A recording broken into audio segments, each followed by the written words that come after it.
My parents skipped my wedding and called it a waste of money, but when my sister got engaged, they demanded I pay for hers. I said no. Now they're calling me a selfish disgrace. But wait until you hear how I made them regret it. They didn't come to my wedding. No calls, no messages, not even a half-hearted excuse about being busy. Just silence. I waited until the last moment, still clinging to a thin thread of hope that maybe, just maybe, my parents would walk through those doors pretending they cared. But they didn't. My wedding, the biggest day of my life, was just another ordinary Saturday for them.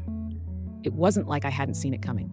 My parents had been vocal about how frivolous weddings were, how I was wasting money on nonsense, how I should have just had a courthouse ceremony and been done with it. But it wasn't about the money. It never was. It was about control. My younger sister Melanie was the golden child. She could do no wrong. And me, I had spent my entire life trying to prove that I was worthy of their love, their respect. I thought maybe if I did everything right, they'd finally look at me the way they looked at her. I was wrong. Melanie, of course, was there. She had made a show of coming in late, strutting into the reception in a dress that was just a little too white to be a coincidence, and spending the entire evening sulking at the back table, barely speaking to me. When I finally got a moment alone with her, I asked why Mom and Dad hadn't come. She scoffed. Why would they? It's just a wedding, not something important. That sentence burned itself into my brain. Not something important. But a year later, when Melanie got engaged, everything changed. Suddenly, weddings were important. My parents, who had dismissed mine as a waste of time, were now treating hers like the event of the decade. They gushed about venues, debated color schemes, swooned over dress designs. And then came the call. We were thinking, my mother said, her voice careful, calculating, that you could help out with some of the costs, just a little bit, to support your sister. I almost laughed. You mean like how you supported me when I got married? I said, keeping my voice neutral. There was a pause. Don't be childish, my father cut in, his tone sharp. Your wedding was a completely different situation, right? Different because it was mine. I leaned back in my chair, feeling a bitter sort of amusement creep up my spine. Mom's voice immediately brightened, as if my willingness to entertain the conversation meant I was already sold on the idea. Well, the venue alone is 20 grand, and then there's catering, the dress, the flowers. I cut her off. How much do you want me to pay? Another pause. 10,000, she said almost hesitantly, as if she knew how ridiculous it sounded but was still hoping I'd say yes. I let out a slow breath. No.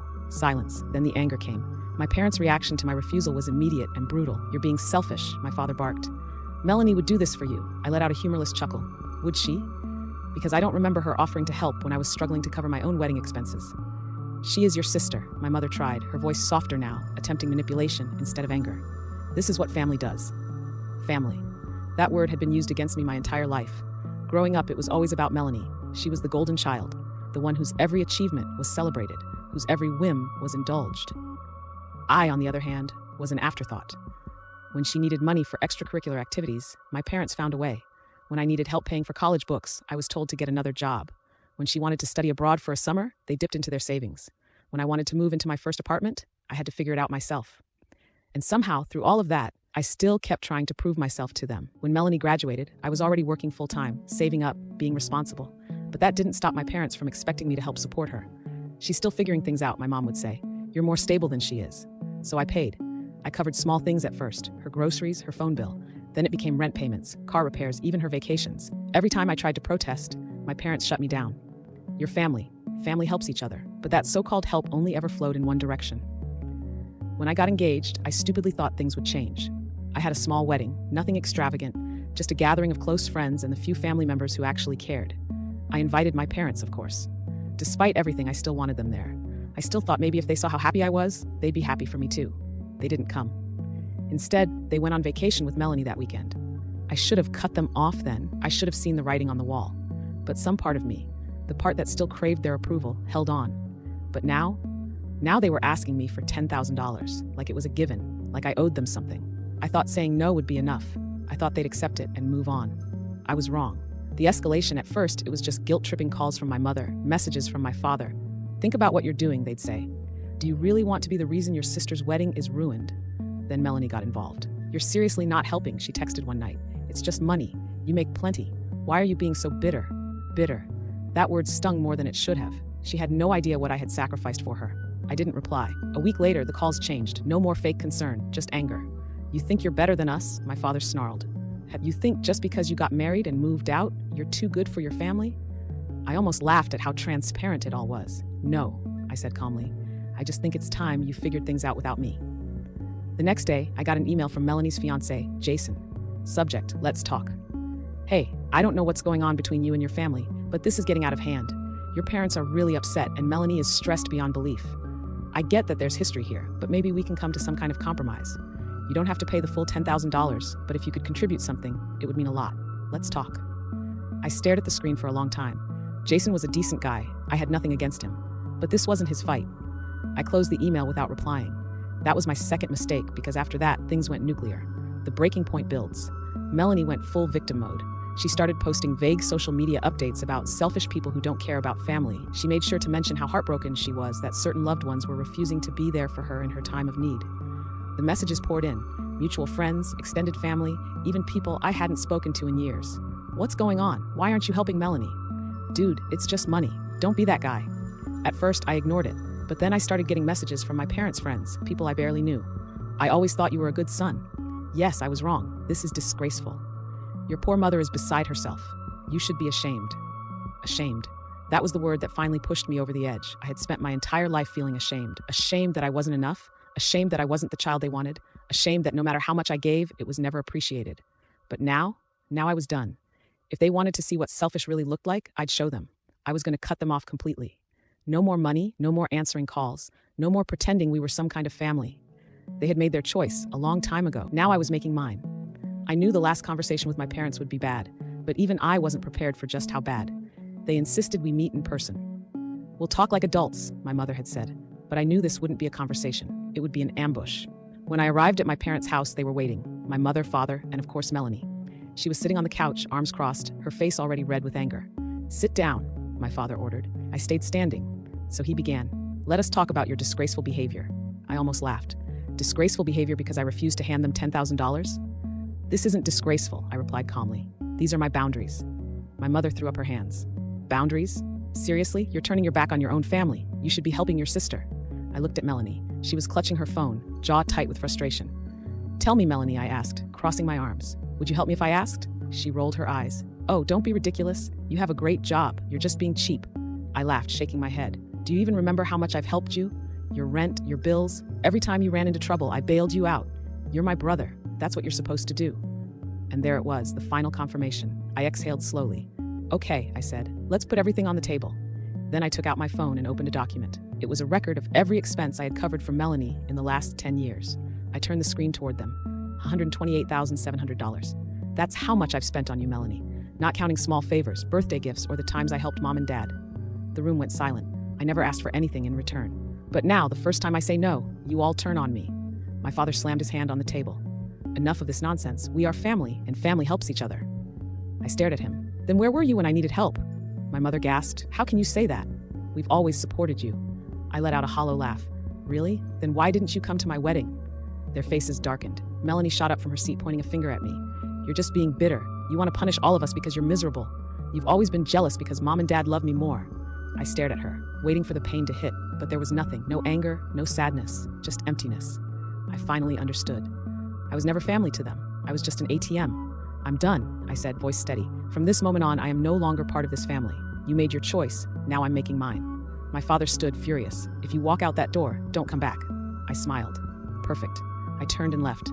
Melanie was screaming behind me. My mother started sobbing, but I didn't look back. When I got into my car, my father's number popped up on my phone. I silenced it. This time they could cry, yell, and curse all they wanted. I was finally free. I thought walking away would be the end of it, that I could just cut them off and finally live my life in peace. I was wrong. The storm didn't pass. It only grew stronger. For the first few days, my phone was an explosion of calls and messages. My parents, Melanie, even distant relatives who had no business interfering. The messages ranged from guilt-tripping to outright insults. "Mom, please, sweetheart, don't do this. We're family." "Dad, you're being childish. Call us back." "Melanie, you're so selfish. I hope you are alone." "Aunt Linda, I don't know what's happening, but your mother is in tears. Fix this." I ignored every single one. For the first time in my life, I felt a sense of calm, a strange, unfamiliar silence that wasn't filled with demands, expectations, or obligations. I had always thought family was supposed to feel like home, but now that I had shut the door on them, I realized my home had never been with them in the first place. But my parents weren't the type to accept defeat. And then the real battle began. The guilt tactics. It took less than a week for my mother to switch from anger to desperation. She left voicemail after voicemail, her voice trembling on the verge of tears. "I don't understand how you can be so cruel to your own family. Melanie's been so stressed about the wedding, she says she doesn't even want to go through with it anymore. Is that what you wanted? I miss you, sweetheart. Can we just talk? I almost believed that last one, almost. But I knew better. They didn't miss me. They missed what I could do for them. They missed my money. They missed my compliance. They missed their control over me. It wasn't me they wanted back. It was the version of me they could manipulate, the sabotage attempt. 2 weeks later, the situation escalated. I got a call from an unknown number. I let it go to voicemail, but when I listened, my stomach dropped. It was my boss. "Hey, just wanted to check in. I got a call from your father. He said he was worried about you, that you were acting erratically and making reckless financial decisions. He asked if we could help. Call me back." I froze. They were trying to ruin my job. I called my boss immediately, explaining everything. He listened carefully, then let out a long sigh. "That's some manipulative nonsense," he said. "You don't need to worry. Just focus on work. If they call again, I'll shut it down." I hung up, my hands shaking. They weren't just upset. I had become their enemy.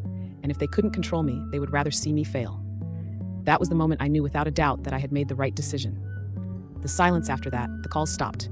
No more voicemails, no more messages, no more desperate attempts to pull me back in. At first, I thought it was over. Then I realized they weren't done. They were just regrouping. 2 months passed. Life was quieter, calmer. I focused on work. I went out more. I started actually enjoying my life. Then one evening, I got a text from an unknown number. "Melanie, I hope you're happy. The wedding is canceled. Mom and Dad blame you. I blame you. You ruined everything." I read it twice, then I deleted it. Because for the first time in my life, I didn't care. The final attempt. 3 months later, just when I thought they had finally let go, my mother showed up at my apartment. I opened the door to see her standing there, clutching her purse, eyes red from crying. I should have slammed the door in her face, but I didn't. I stepped outside and crossed my arms. "What do you want?" she sniffled. "Can we talk?" I didn't say anything, just waited. She took a deep breath. "Your father isn't doing well. This whole situation has put so much stress on him. He's not sleeping. He's barely eating." I said nothing. She tried again. "I know we made mistakes. I know things got complicated, but we're your family." That word again. Family. It was the word they had always used to keep me under control, to keep me giving, sacrificing, bending. But it didn't work anymore. "I'm not coming back, Mom," I said flatly. She looked stunned. "You can't mean that." Her face twisted. "So that's it? You're abandoning us?"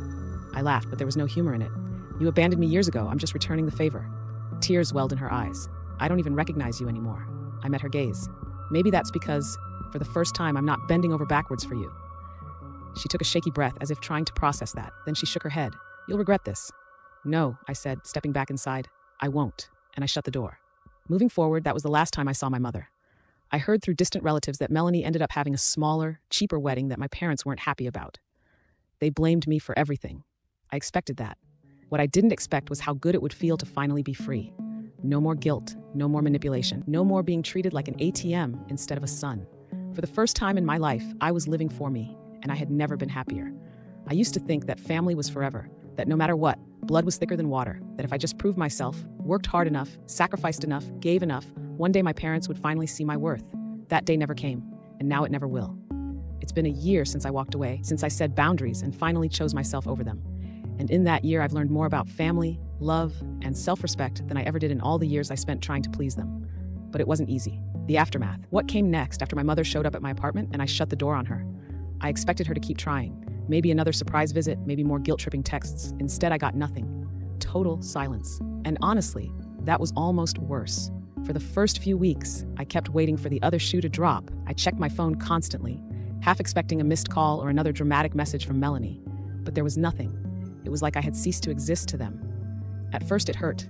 As much as I had wanted to break free, some part of me, the part that had spent decades trying to earn their approval, still ached at how easily they let me go.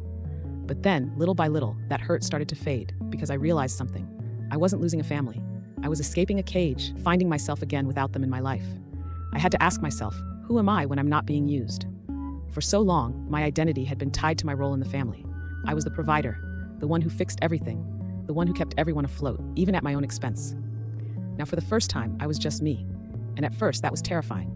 I didn't know what to do with all the time, energy, and money that was no longer being drained by them. I had no idea what I actually wanted in life, because I had never been allowed to prioritize myself. So I started small. I went on my first real vacation, one where I didn't have to worry about bailing someone else out. I traveled to Europe, something I had always dreamed of, but never let myself do, because family responsibilities came first. I started going to therapy, working through years of manipulation and self-doubt. My therapist was the first person who ever said to me, "You don't owe them anything." And I actually started to believe it. The final attempt. 6 months after I cut them off, my father tried to reach out one last time. I was at work when my phone buzzed with an unknown number. I let it go to voicemail, but when I listened, my stomach twisted. "Dad, look, I know things got messy, but we're still your parents. and you'll always be our son. I think it's time to let the past go and come home." I sat there staring at the phone, emotions warring inside me. Not once did he say sorry. Not once did he acknowledge what they had done. Just a smooth, calculated attempt to reel me back in like nothing had ever happened. I thought about calling back, about giving him one last chance. But then I remembered everything. The years of emotional blackmail, the way they had laughed behind my back while taking my money, the way they had sabotaged me when I refused to play their game. I deleted the voicemail. That was the last time they ever tried to contact me. A new beginning. 1 year later, I'm happier than I've ever been. I got a promotion at work. Something that would have been impossible if I was still financially shackled to my family's endless needs. I moved to a new city, far away from the toxicity of my past. And most importantly, I built real relationships. People who actually cared about me. Friends who didn't see me as a wallet, a partner who loves me for who I am, not what I can provide. For the first time in my life, I know what healthy love feels like. Lessons learned. If there's one thing I've learned from all of this, it's this. Family isn't defined by blood. It's defined by love. Just because someone is related to you doesn't mean they deserve access to your life. Love without respect isn't love. It is control. And no matter what anyone says, you don't owe anyone your peace, your money, or your sanity just because you share DNA. I used to think that walking away from my family was the worst thing I could ever do. Now I realize it was the best thing that ever happened to me.